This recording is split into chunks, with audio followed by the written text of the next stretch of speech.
Thank you very much. So my name is Seyi Indi Alay, and I'm the co-founder and CEO of All 247. So I get to ask this question a lot, and I don't know why. So what's the difference between All 247 and, the others, right? I wouldn't want to mention names, right? But we're a bit different because we operate in the secondary and primary distribution of things, right? And which means all 247, what we're doing, we're building African operating logistics system for businesses. So think of a Unilever, think of Cadbury, think of all of these big businesses that use our, service. So if you need to partner with us on haulage, on warehousing, on port operations, we are the go-to company. So that's a bit about All 247. So I'm really very excited to be here. I'm talking to founders, right? And, there's this quote by Lily Tomlin, and she said, the success of a founder, the road to success of founder is usually under construction, right? It's never going to, there are a lot of detours, there are a lot of, you even chart a new pathway, right? And that's the truth. So it's never a linear movement for founders, and I just want you to know this. So I would talk briefly about our journey, when we started, how we started, and what led to it. So I've been an entrepreneur all my life, and I started that when I was in college, right? And I've managed 2 successful businesses, the last one being in commodity trading, and as an entrepreneur, you are more trained to spot gaps, to see problems before any other person, right? And that's what happened in my last venture, which was in commodity trading. Nigeria is a peculiar country where the raw materials, the agricultural produce, is in the northern part of the country, and the manufacturing is done in the southern part. So usually I have to travel to the northern part to get some of these raw materials, and for some of the businesses that Cadbury, Guinness, so a particular experience. And most of the time, I'll tell you, when these companies ask me, we need X number of soya beans to arrive in the next 72 hours. After that 72 hours, I'm still looking for trucks to move this produce. And that's the problem of logistics that we face in the country. So that particular experience was, I met a farmer, we've agreed on a particular quantity of soya to buy, and when we're peeling through the layers of soya, we got to the 4th layer, and we discovered that most of these soya beans have turned to powder, meaning that, the bad storage system, post-harvest losses is really very high, and as well, the logistics of moving this produce from point A to B. So I started researching. I reached out to 2 of my friends who we met in college, and we started brainstorming for over a year. And COVID came, we thought, okay, let's try something.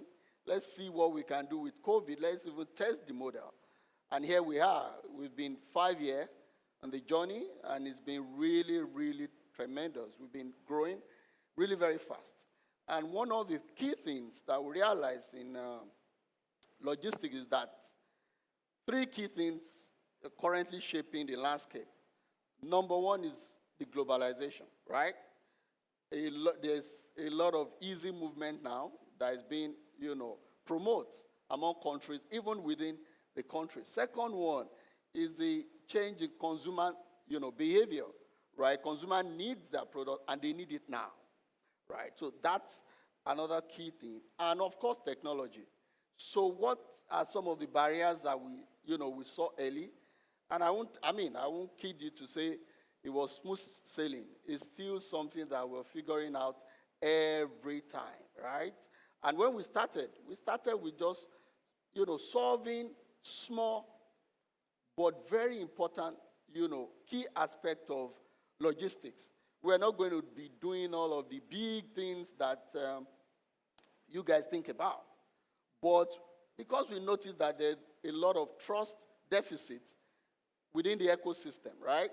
Businesses don't trust the vendors that they're working with. Vendors request for trucks, they don't get them on time. So there's a lot of trust deficit. So we spent a lot of time, solving that problem, solving that particular problem. In fact, first 2 years, 3 years, what we're just doing was to look at how we can create visibility on the shipments, across the entire, movement of goods.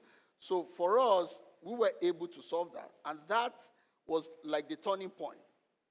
So we then see the businesses asking us, okay, what can you do for us? And what else can you do? So we started more with, logistics. And then we moved to warehousing and into port operation. And then the new one that we're building, which is more into financing, of logistics. But I won't go into that. So this is the road to success is always under construction. And that's the truth for founders. These are some of the issues that we saw. And we're trying to solve. There are a lot of technology barriers, right, that we've seen. And in fact, the adoption, it's also a really, really, very important thing that we have to go towards even the lowest thing, like QR code. We knew that, okay, a lot of people, at least drivers, they wouldn't even use don't be bothered about the big names, even the big multinationals that today. Some of them don't even want to use that technology that you are building. So you have to build for the market, not what you think is the right thing to build. So that's really very important. So number one, we listen more to the customer. We want to really ask, what are the things that you need us to do, rather than for us to think, okay, this is the right thing to do. And for some of you who have raised money, you agree with me that, investors can really be very tricky when it comes to this. They just want you to scale really fast. Growth is good, but we prioritize trust within the ecosystem. And that was like the change, what we feel was really the thing that changed the entire, thing for us. And some of the issues, like I said, fragmented supply chain, trust deficit between vendors and clients, technology adoption barriers, drivers, even the logistic managers, they're not willing to, adopt the technology that you're building. And capital and operational constraint. I don't usually want to talk about capital because I know at the end of the day, when you create value, capital chase value. So what we try to focus on is to actually create that value, right? And then we know that, capital will follow. And of course, we usually, every time we get a lot of deep market research, and we have a robust data that we use to get insight on what are the things we need to focus on, right? And as founders, your superpower is when you know when to pivot, when you listen to the market. The customer will tell you where to go to. And that's really your superpower as a founder. Don't think your superpower is the deep understanding of that sector. The sector changes almost every time. But the ability to listen to what the customer is saying and quickly pivot to that, it's really the game changer for you.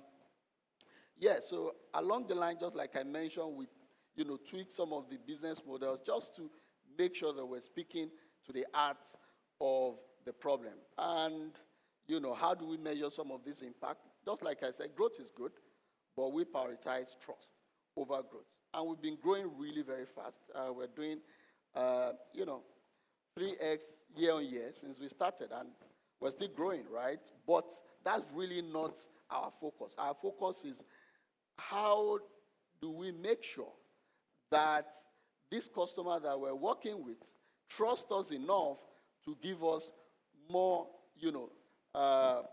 service or more requests for more products from us. And that is really our focus. And of course, we, track customer retention because in our space, It is beyond just your name. It is more of the referral. It's a very, very close ecosystem. So you need a logistic manager who has worked in maybe a Unilever and then now move to a Nestle to be able to talk about you, to say, oh, I'm now in this organization. Can you come and work for us? So that's really very important, for us. And of course, what are some of the key lessons? Key lessons that we learned as we move.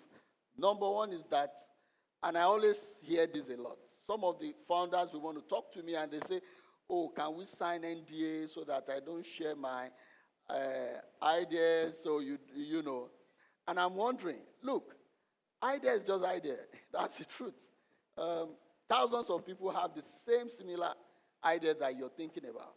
What really, will stand out for you eventually is how you execute that idea. And at the heart of the execution is the people.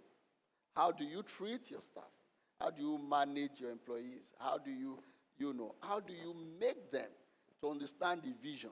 Is really very key, because at the end of the day, just like the saying, culture, we eat strategy for breakfast, and that's the truth. So that's basically the way we run, and those are some of the lessons. So where do we go from here? Number one is we notice that there are quite a number of changes when it comes to green sustainability in terms of logistics. So you'll be seeing a lot of assets being deployed on our platform who would really speak to this. CNG trucks, we can't talk about electric trucks now because, we all know the problem in the country, right? So, but we are focusing on that, and we're tracking CO2 reduction, right? And that is listening to your customers. They want you to be able to track that and be able for you to even tell them how they are doing. So we create that insight from gathering of, that CO2 reduction. And of course, deeper tech integration. So we'll be doing a lot of that. And at the heart of our fundraising is also that, to make sure that, we build more deep technology, AI, and all of this, just to make sure that we satisfy the customer. So that's the road ahead for us. Thank you very much. So thank you. Yeah. That was great. Thank you so much. Can we please clap for Seyi Indi? Thank you. So I was supposed to cut you in 2 minutes. I want to if anyone has just one question, short and sweet. One question, if anybody has one. Okay? Okay, well, actually, let me ask you this. What has been the most difficult part of building Hall 24/7? Has it been the actual infrastructure or regulatory environment or anything like that? Most difficult? Technology adoption. Technology adoption, okay. That's really the most difficult part, because you see some of these players within the ecosystem, just like I mentioned, even your staff, right? Your employees. Because they are your first customer, right? Yeah. And you see them trying to even understand some of the technology that you're deploying, right? Not to now talk of the drivers, talk of the truck owners, talk of the warehouse owners, talk of, customs here and there, integrating that technology to their system is really hard. They don't understand. So what we try to do is to simplify the entire process, making it as simple as possible. Yeah. Wow, thank you so much. We appreciate you. Thank you. Okay, please can we clap for Seyi Indi as he makes his way off the stage.